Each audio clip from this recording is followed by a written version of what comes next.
Hello and welcome back to another episode of Inside the Asperger Studios. Do you have ASD or ADHD and you're looking for a great coach to help you get along your way? Well, my next guest is an ADHD coach who also has ASD, and she's got lots of experience because her kids have ASD and ADHD, and so does her husband, and so does she. So she's got a lot of experience to share with you and a lot of grateful tips. So sit back, relax, and grab your favorite beverage, and let's learn more about her. See you there. I wanna believe in the truth, but only see what I'm shown. Got the freedom to choose, but can't decide on my own. Follow what the group is thinking, bottle up my intuition till it's popping out. All right. Hello and welcome back to another episode of Inside the Asperger Studios. Today on the show, I'm joined with Vida. Welcome to the show. Hi, thank you. So why don't you tell me a little bit about yourself? Okay. I am a ADHD coach, well, really neurodivergent coach, and I come to it from a little bit different background than most people come to this type of coaching.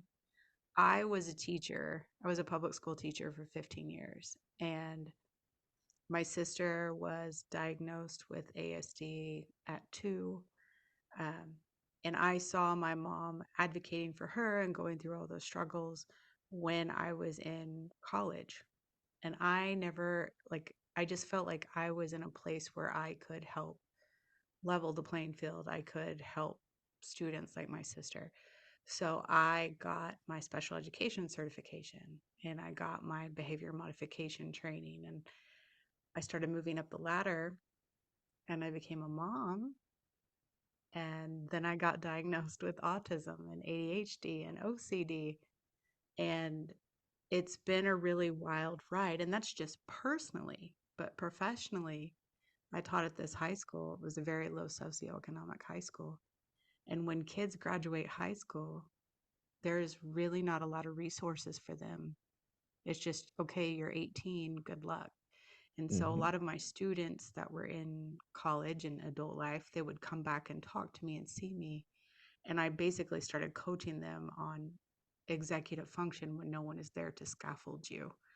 You don't have 5 teachers and a principal and people wanting to know why you're not showing up for class or why you're late to work. And the need outgrew the hours of the day. So I had to resign from teaching so I could do this full time. That's one of the things I've learned when I was in college is things change. You don't have teachers pushing you because at that point it's not their job. You need Right. to learn to advocate for yourself. Right. And if you don't, you'll fall through the cracks. Mm-hmm. You will struggle and you either will fail out or you'll barely squeak by. Mm-hmm. I I agree. learned the hard way that if you don't reach out, you're going to burn out. Yeah. And I learned this because even though I had a disability advisor who I talked with once a week, had a meeting with him, my first time having exams, even though I had on time testing, I Mm-hmm. had no idea how to study for an exam. Right. And I figured, oh, maybe I'll just cram it. Mm-hmm. I literally failed almost every one of my courses. And in college in England, you get to do a refit, which is basically, we're going to give you a second chance, Huh. but it won't be right away. Right. Fortunately, my refit just happened to happen during the time I was working on my dissertation. So I was Oh, trying to wow. balance two things. Then I wound up with he set me up with a well-being advisor who gave me a study guide, and then I took that too much to heart, and all I did was study, eat, and sleep. I didn't give myself a break, and I burnt out. Right. And my friends were the first to see that. They're like, "You look like crap," and I'm like, "All I do is eat, sleep, and study," and they're like, "Well, you need to take a break." Yeah. So, like you said, it's very important for students who are going away who are neurodivergent to advocate for themselves. Mm-hmm. Otherwise, you're gonna push yourself too hard, you're gonna flunk out, or you're just gonna squeak by. Right. And I don't think these things are taught in high school. I mean, and I was on the front lines in a high school. I know that these are not taught at a high school, um, because there's so much hand holding and scaffolding done. And that's not Mhm. just for neurodivergent kids, that's for neurotypical kids, it's for everybody. So a lot of students struggle when they make that step, and all of a sudden they have this autonomy and they don't know what to do with it. It's like, you mean I'm the one that's responsible for time management in this thing? We've we have these kids that are used to a it's like a factory job. The bell rings, you go to class, you do this. And there's lots of studies that show that public schools in America set kids up for factory work. But I think neurodivergent kids struggle so much in public education, socially, academically, all these things. And then once they graduate, there's nothing. And so No.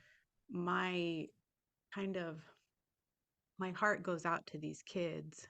And so in my private practice, I work with college students. And then, just like how it grew from when I was teaching, it just snowballed. So I do a lot of couples therapy also, because guess what else that you don't learn as a kid? Appropriate social interactions inside a relationship. So all of these things that I have experience with, um, as a teacher, as someone who has some behavioral modification and intervention specialty, it's needed now. But it's when people ask me what I'm doing, I'm like, well, I do a little bit of everything. So when you found out you had ASD and ADHD, how did it change did it change your view of things, the way you saw things? For me, it was, oh, that makes sense. It was kind of I didn't go through a grief period that a lot of late diagnosed people do. Like, we go through all these feels. I was like, it was a way to help know myself better. So, of course, I got really hyper focused on looking back at my own journey and seeing where Mm. these signs manifested, or when I was showing signs that people missed, because I did not want to miss them in my own students, my own clients, my own children. But I do remember talking about it with my mother. My mom had way more problem with it than I did. And so I was an only child for 14 years before my parents had more children. So my brother and sister are like 14 and 16 years in between me and them. And my mom was like, there is no way you could be autistic. There's no way you could have these learning disabilities. You had friends and you were a good student.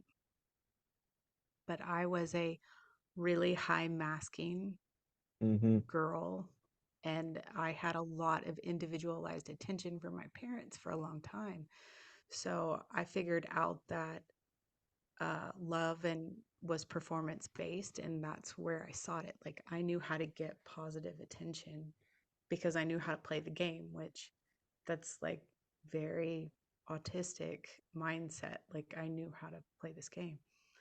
And my mom finally broke down one time and she goes, "You can't be autistic because that means I was a bad mother." And I missed that. It's sad for a mother to say that to their child, to saying, you can't be autistic because if you are, then I'm a bad mother. I mean, Yeah. that really had to affect you somewhere deep down. Yeah. I I still don't think she 100% believes me that I am autistic, and she can accept the ADHD diagnosis. She's like, "Oh yeah," because she's one of those people that we're all a little ADHD. She's that kind of mom, and Mm-hmm. she's like, "Yeah, I see your OCD tendencies manifest," and it's like, yeah. So I talk about it in therapy because a therapist is paid to listen and help me with my problems. Our parents are not.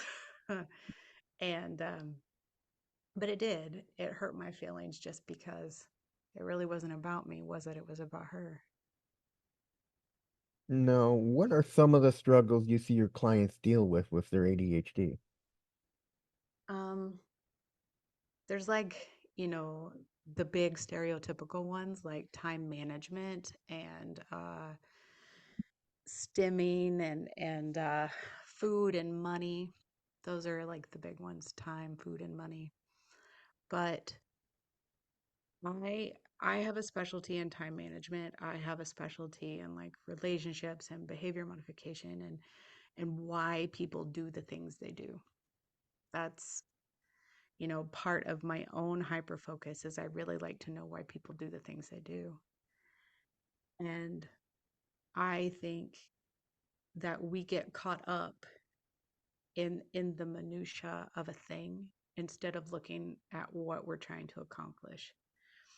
And that's where I like to help people. It's like if you are a couple and you're always arguing about the laundry not being done, what if you just outsource the laundry if you have that luxury in your budget? And then no one has to argue about it. It's an easy fix.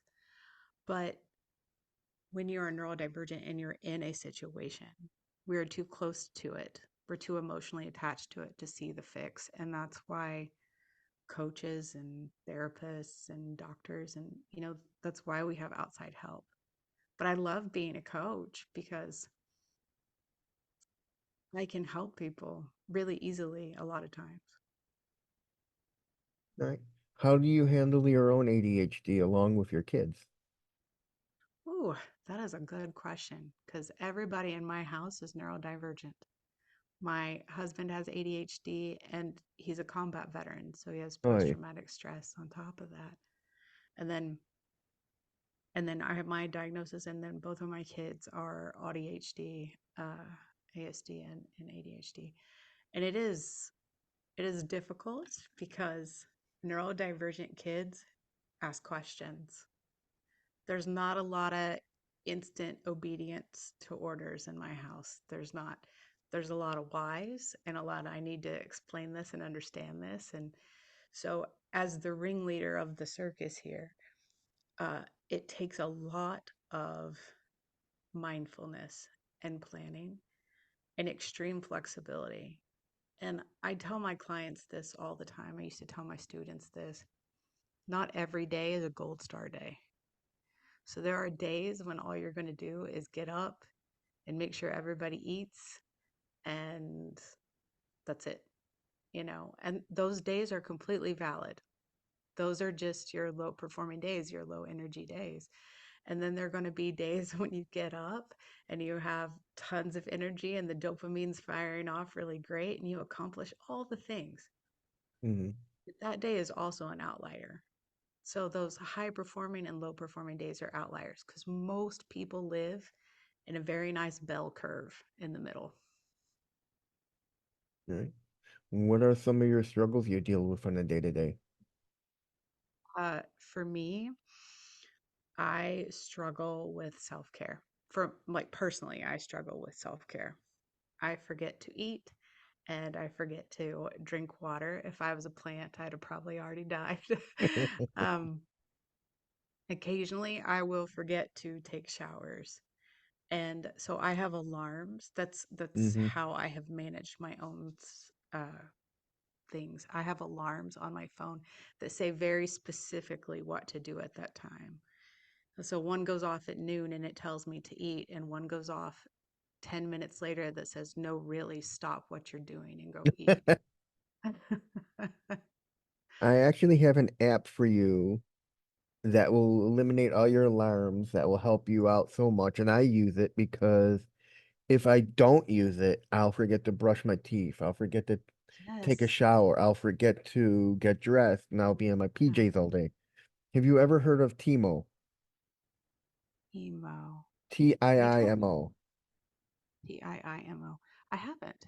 What they are is they're a visual planner for those who are who have ADHD or ASD, and it's free on the online, but if you want to put it on your phones or your tablets, you can choose the price you want to pay. Oh, okay. And they give you three different pricings, and it's great. You can use your own icons, or they have icons to symbolize different things, I and love it's a that. great app. I so I'm definitely going to check that out. recently my husband bought me it's a Fisher Price Lumiloo, and I like cute things. So at Christmas time, we found it. It was very clearance, but it looks like a cloud and it has a little star on it. And it's for kids to help them with routines. Like it's got to brush your teeth and take a shower, and it's got all that stuff for like a nighttime routine. And it's got an app, and you can set it up. And when you accomplish something, you go hit a button and the star lights up. And so you get a little dopamine from that and everything. And I kind of love it. So I'm always interested in finding new things. Thank you for that. No problem. Have you ever heard of a YouTube channel called How to ADHD? Yes, I have. You should pick up her book. Okay. She's written they asked her to write a book and she wrote a book. It's called How to ADHD, How to Work with Your Brain and Not Against It. Mm-hmm. And then there's another book out there by a woman who's got ADHD called The Anti-Planner. And what it Oh, I've is, seen that one. yeah, so you know about that. Yeah. I think I have all the books about time management and planning. And then even a bunch of ones from when I was teaching, because um, I do think teaching gives me a very unique perspective because, like, with time management, planning different things with curriculum, as a teacher, you have to look at things a very specific way.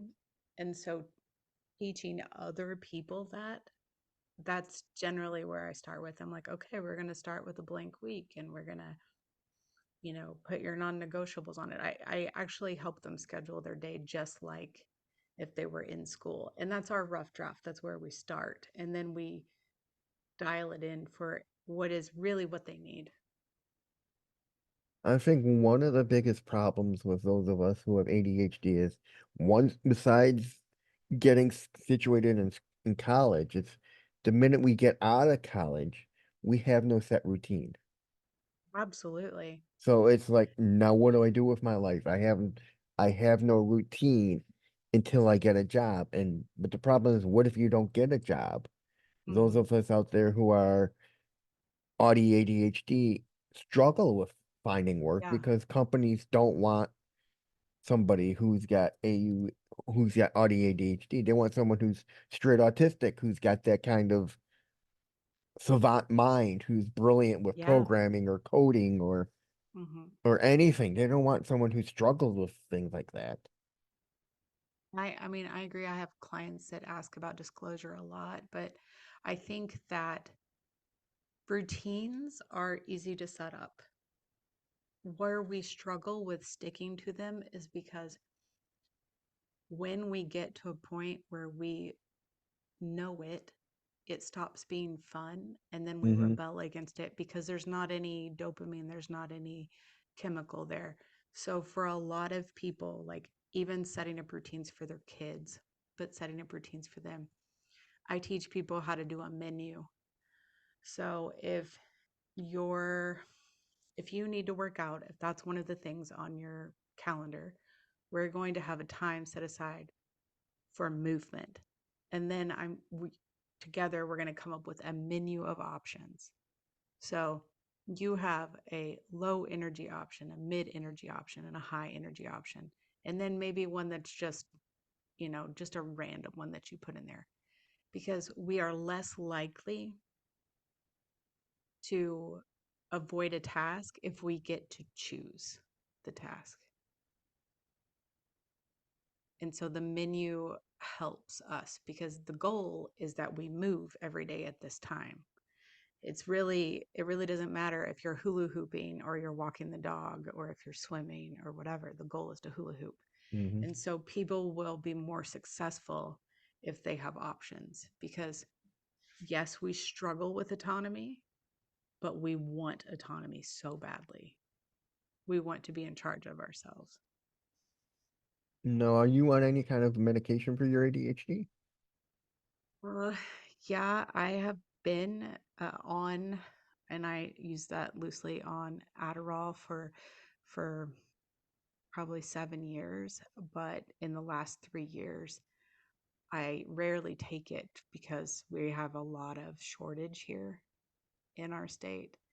And my 17-year-old daughter is on Adderall. And so I try to make sure that she gets her prescription. If it's a difference between her getting her prescription and me not getting mine, I won't use mine. I mean, that's funny is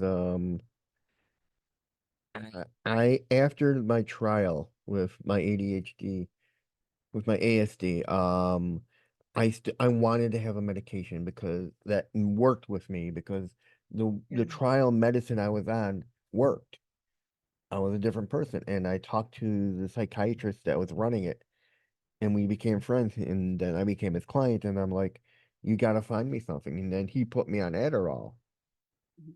And what was funny is I went from 5 milligrams all the way down to 2.5 milligrams Yeah. because I can't deal with the aggression and I can't deal with the fact that my heart feels like I'm running a race. Oh yeah. And there are other things that like I haven't been on it my whole life because I was late diagnosed, but just in the time that I've been on it, it's it became less and less, I feel like, attractive because it really wasn't helping me manage. It was causing more problems. And then I couldn't get it all the time, so my body couldn't stay consistent with the medicine. And I'm with you. Like I get headaches and different things, so I don't take it anymore. I've talked to my doctor about finding other things, but uh, I have an absorption issue with medicines, certain medicines. They don't seem to work as well on me. So I'm more into, for my own personal journey, I do supplements and things, movement. I do a lot of behavioral coping skills to help manage mine. Right. Now, do you deal with racing thoughts? Uh, yes, um, but not all the time. Okay. How do you deal with that? Because I know a lot of people out there who have ADHD or even ASD or both have racing thoughts, and I know for them or even for me, it's hard to sleep. I have to take CBD to quiet my mind before I go to bed. I so this is the irony of a lot of people's late diagnosis story, and it's not everybody, but I've heard it a lot. My symptoms seem to be more when I was diagnosed and I started unmasking.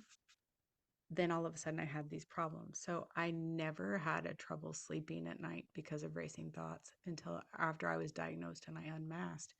So because was paying attention to all these things now that were part of me and that I had been suppressing all this time. And so I have a nighttime routine that consists of what used to soothe me as a kid, what got me in that mindset to relax. And so I will um, take a shower and then I watch 2 episodes of a cartoon. Right now it's Bluey. I watch 2 episodes of Bluey. And I have my stuffed animal that I sleep with, and my husband and I go to bed. But that even he will tell me because he's a school teacher still. He will tell you he's like, if you do that at night, you sleep better. But I think it's because it puts me in a mindset to. I didn't struggle with racing thoughts as a kid. I was able to let that go and go to sleep.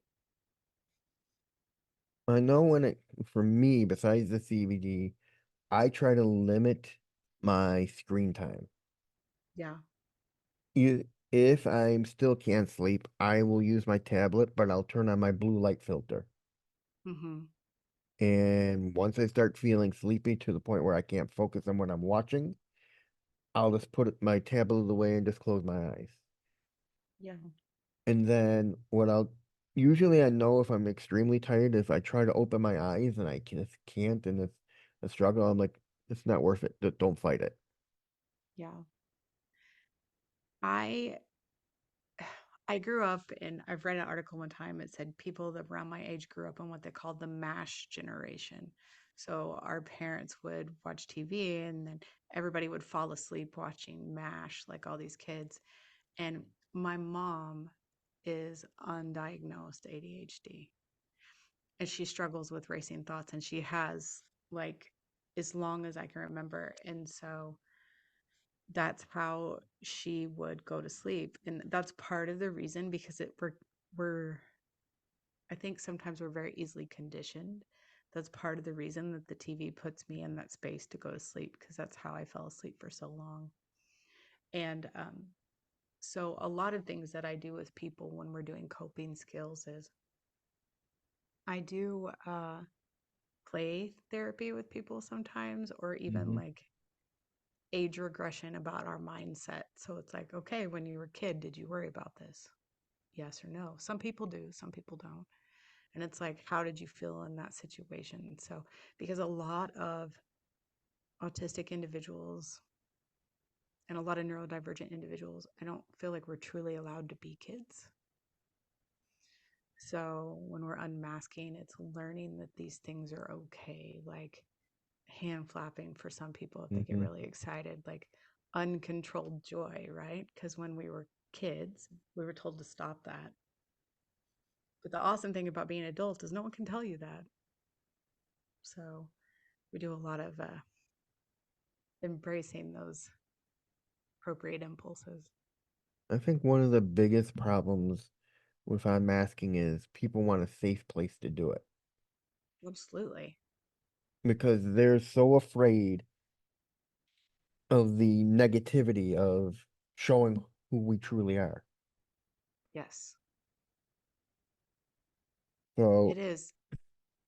It is my goal to make my house a safe place, especially hmm since both of my kids are diagnosed, to make my house a safe place. And so part of my unmasking isn't just for my own journey, it's to model that for them, to like, it's safe to do that here. And then as we go out into the world, to teach them, like, I would never tell anyone to mask themselves. I wouldn't. But as someone that was a special ed teacher for a long time, it's like there are some times where this type of STEM may or may not be appropriate or it might not be well received, you know. So it's a lot of it's still, I mean, I still stand by it. The most exhausting thing about being ASD is having to think about how my actions and words and everything affects everyone else.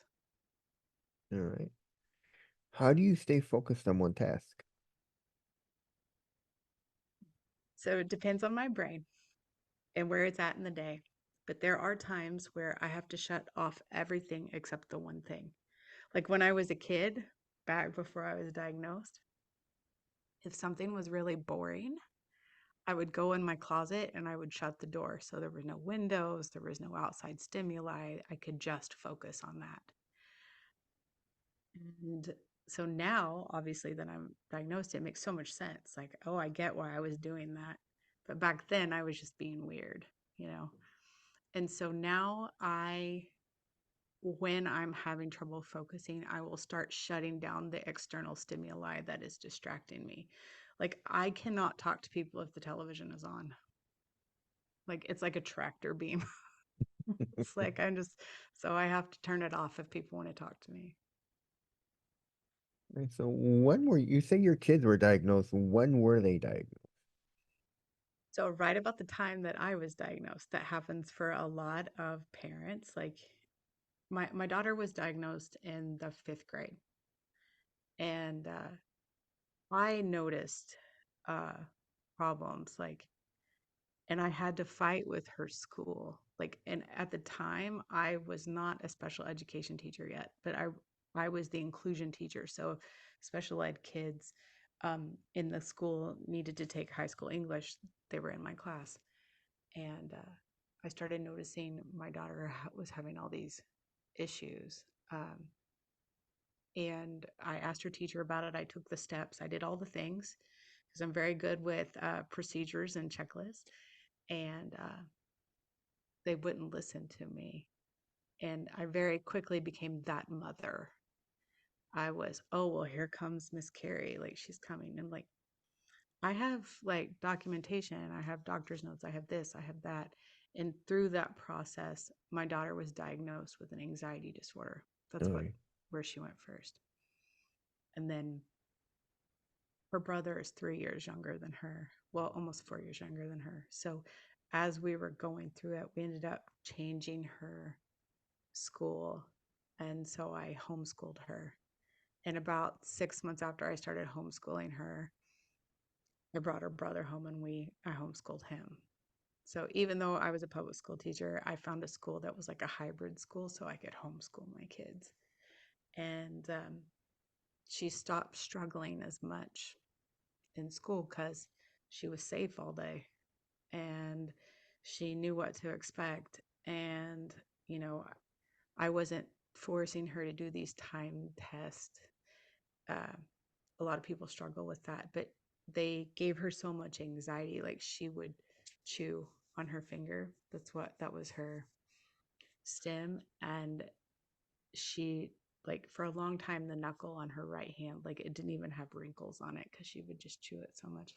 But I remember that whole process of having to fight for my kid. And I never wanted anyone else to have to be in that position.